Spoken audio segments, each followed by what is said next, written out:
নমস্কার, এএস কুকিংয়ে সবাইকে স্বাগত। ফিশ ফ্রাই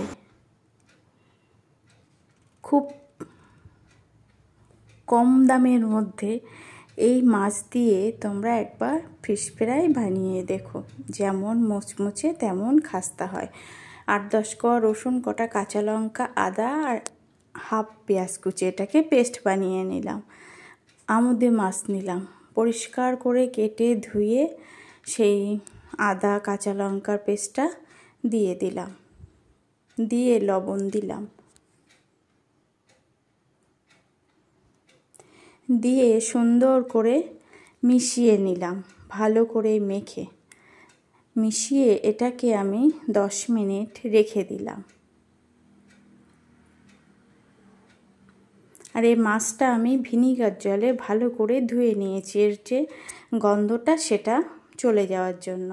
এই দিকে একটা ব্যাটার বানিয়ে নেব। 2 চামচ মতো নিলাম ময়দা, ঠিক তার 3 ভাগের 1 ভাগেরও কম নিলাম কর্নফ্লাওয়ার।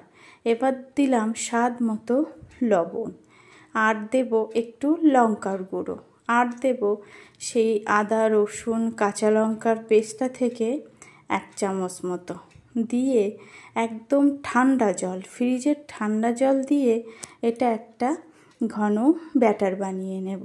এই ঠান্ডা জলটা দিলে না অনেকক্ষণ খাস্তা আর মুচমুচে হয়। ভালো করে সুন্দর করে ফেটাতে হবে। দেখেছো ফেটানোটার আর ব্যাটারের ঘনত্বটা ঠিক এমন হবে যেন আঙুলে কোট হয়ে যায়। এবার দিলাম 2 চা চামচ মতো বাটার, দিয়ে আবার কিছুক্ষণ ভালো করে ফেটিয়ে রেখে দিলাম।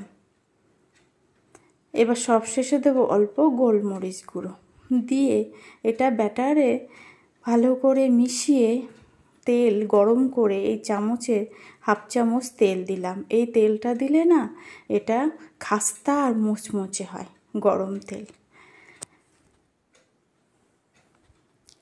এবার একে একে সেই মাছটা ব্যাটারে ডুবিয়ে এপিট ওপিট ভালো করে কোট করে নিয়ে লো টু মিডিয়াম আঁচে এটাকে ভাজতে হবে। প্রথমে 2টো দিয়েছি, দেখো তেলটা গরম হয়েছে কিনা, ঠিক এরকম ফুলবে। এইভাবে আমি সবগুলো বানিয়ে নেব। আমি এখানে এই আমুদে মাছ নিয়েছি 200 গ্রাম। ঠিক এইভাবে সবগুলো এপিট ওপিট উল্টে পাল্টে ভেজে নেব। এইভাবে তোমরা বাড়িতে খুব কম টাকায় বানিয়ে নিতে পারো ফিশ ফ্রাই। খেতে দারুণ হয়। ভেটকি মাছের ফিশ ফ্রাই তো অনেকে খেয়েছো, এটা একবার বানিয়ে খেয়ে দেখো। আর এই আদা কাঁচা লঙ্কার সঙ্গে ধনিয়া পাতা দিলে আরও ভালো লাগে।